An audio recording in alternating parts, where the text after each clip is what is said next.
The fact that the Galactic Empire likes to go to extremes is nothing new.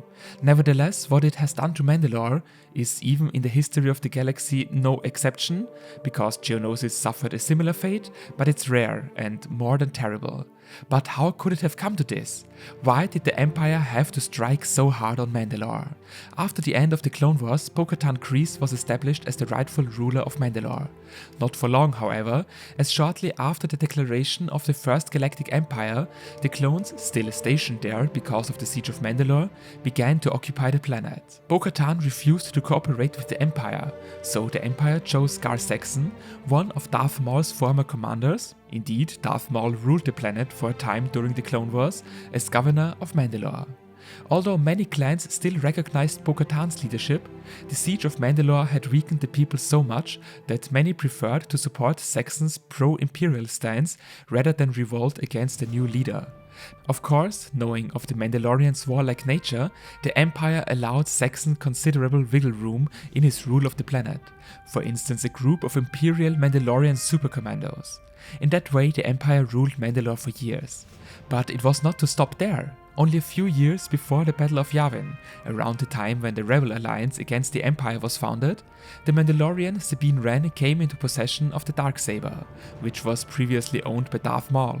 For the Mandalorians, this sword symbolizes the rule over Mandalore, and it can only be obtained by defeating the previous owner in battle. This is how Gar Saxon challenged Sabine Wren to a duel, which he lost miserably, but she spared him. From ambush he wanted to take revenge on her, but was killed by Sabine's mother.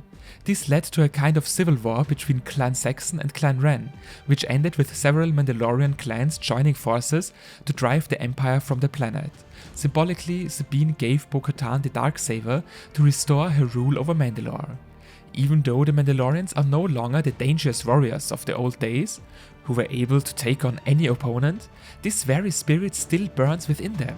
After all, they were not only among the first to stand against the Empire's occupation of the planet, but also force them out of it. And what do you do when you know you will never be able to dominate the Mandalorians? That's right, you destroy them. Or at least you try to, because the Purge of Mandalore led to the near annihilation of the Mandalorian people. On the night of 1,000 Tears, TIE bombers devastated every city on the already war-torn planet. From that moment on, the surviving Mandalorians hid underground. Some even believed that the people had perished completely.